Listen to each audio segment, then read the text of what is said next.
ललितपुर नाम का एक बहुत ही सुंदर गांव था, जहां एक भी व्यक्ति गरीब नहीं था। एक दिन इस गांव के किनारे पर एक व्यक्ति रहने के लिए आता है और एक टूटे पुराने घर का इस्तेमाल करता है और फिर वो प्रधान के पास काम मांगने के लिए जाता है। अरे भाई, नए लगते हो, कहाँ से आए हो? अरे मैं तो पास के ही एक दूसरे गांव में रहता था, अब सोच रहा हूँ कि यहाँ बस जाऊँ। अच्छा, पर तुम यहाँ रहोगे कहाँ? प्रधान जी, मैंने गांव के किनारे पर एक टूटा घर देखा है, सोच रहा हूँ कि उसी में रह लूंगा। अच्छा, तो उस पुराने घर में रहना चाहते हो? कोई बात नहीं, रह लेना, पर तुम इस गांव में ज्यादा दिन नहीं टिक पाओगे भाई। वो क्यों प्रधान जी? इस गांव में कोई भी व्यक्ति गरीब नहीं है, बस एक तुम ही हो। गांव वाले तुम्हें अपनाएंगे नहीं भैया। अरे प्रधान जी, जब मैं यहाँ आया तो मैं अपने साथ काफी सारा धन लेकर आया, तो आप मेरे गरीब होने की चिंता ना करें, मैं वो पुराना घर नए तरीके से बनवा लूंगा। तो यहाँ मेरे पास क्यों आए हो?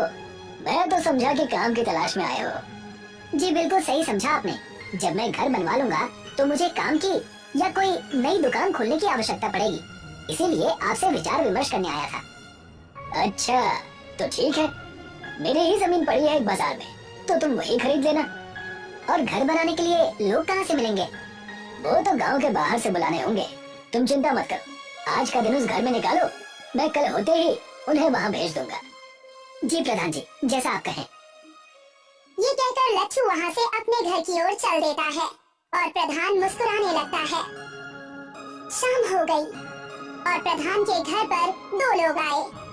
ललित और मोहित, एक नया काम आया है। कैसा काम प्रधान जी? इस गांव के किनारे जो पुराना घर है, वहाँ एक नया व्यक्ति आया है, लच्छू नाम का। कहते हैं धन पर्याप्त है, एक नई दुकान खोलना चाहता है और साथ में एक घर भी बनवाना चाहता है। तो आप क्या चाहते हैं, अब हम घर बनाए? मोहित, पूरी बात सुनो, उन्होंने कहा कि बहुत धन लाया है उसने। क्यों प्रधान जी? सही समझा है तुमने। ओह, तो ऐसी बात है, तब तो हम उसका घर बनाने के लिए कल ही चले जाएंगे और शाम तक काम पूरा कर देंगे।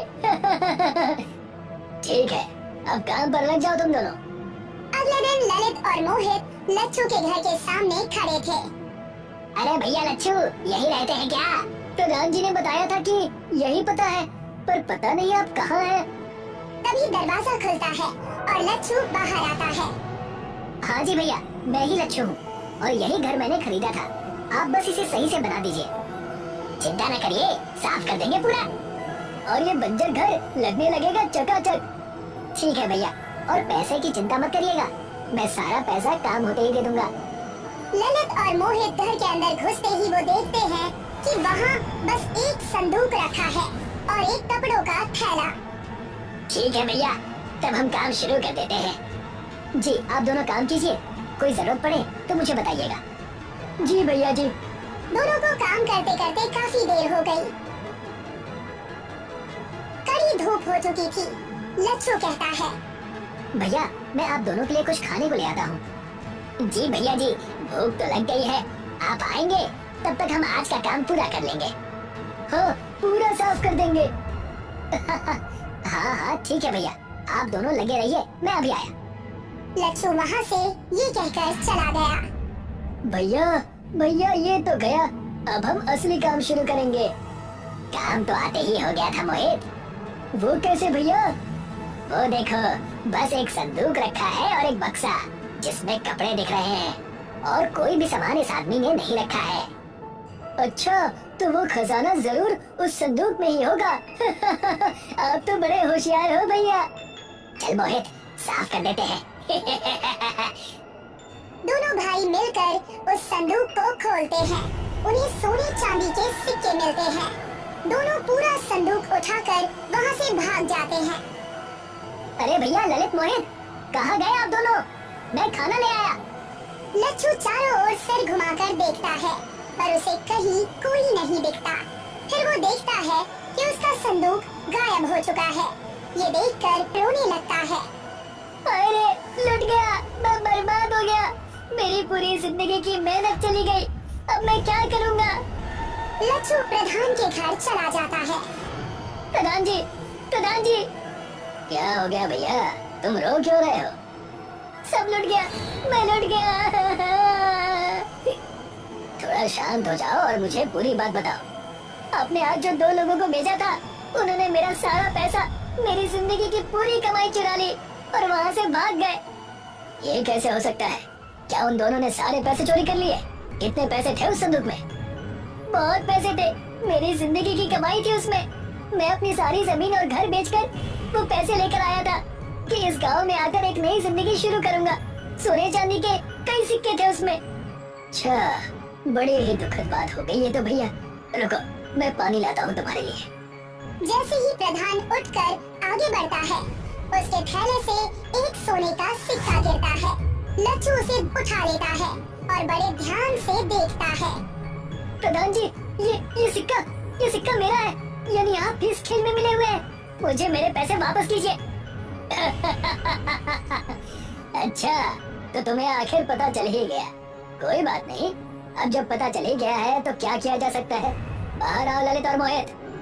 ललित और मोहित दोनों वहाँ आ जाते हैं। तुम तीनों मिले हुए हो, मैं समझ गया। चुप भी करो भैया, पैसों का इतना मोह अच्छा नहीं है, इसलिए हमने तुमसे वो ले लिए। हो भैया लच्छू, उपकार किया है हमने तुम पर, दुनिया के मोह से छुटकारा दिलाकर। बाहर फेंक दो इसे। ललित और मोहित उसे बाहर निकाल देते हैं। चल भाग यहाँ से, दिखाई मत देना प्रधान जी के यहाँ। हाँ। लच्छू रोते हुए जंगल की तरफ जाकर बैठ गया। तभी वहाँ एक भिखारी आता है। क्यों रे भैया, रोता क्यों है? तुम नहीं समझोगे। एक भिखारी को दूसरा भिखारी ना समझे तो वो व्यर्थ है भैया। मैं भिखारी नहीं हूँ, मेरे सारे पैसे इस गांव के प्रधान ने चोरी कर लिए हैं। तो हो गए ना भिखारी तुम भी। हाँ, शायद सही कह रहे हो तुम। अब मैं क्या करूँ, मुझे कुछ समझ में नहीं आ रहा है। मुझे कुछ पैसे दे दो तो मैं तुम्हारी मदद कर सकता हूँ। अभी भिखारी कहकर चिढ़ा रहे थे और अब पैसे मांग रहे हो। गजब की माया है। समझता हूँ, पर भूख इतनी लगी है कि क्या करूँ। लच्छू अपनी जेब से सारे पैसे निकालकर उसे दे देता है।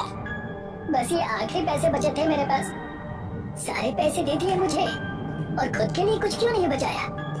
तुम भी तो परेशान हो, मैंने तो आज खाना खा लिया था, तुम भी खाना खा लेना इससे। क्या मानते हो, मैं भी तुम्हें वो दूंगा। मेरा बोला खाली नहीं जाता, तो सोच समझ के बोलना। शायद तुम झूठ नहीं कह रहे, लेकिन फिर भी फिलहाल मैं इस हालत में नहीं हूँ कि कुछ सोच सकूं और मान सकूं। अपनी इच्छा से जो उचित समझो वो दे दो।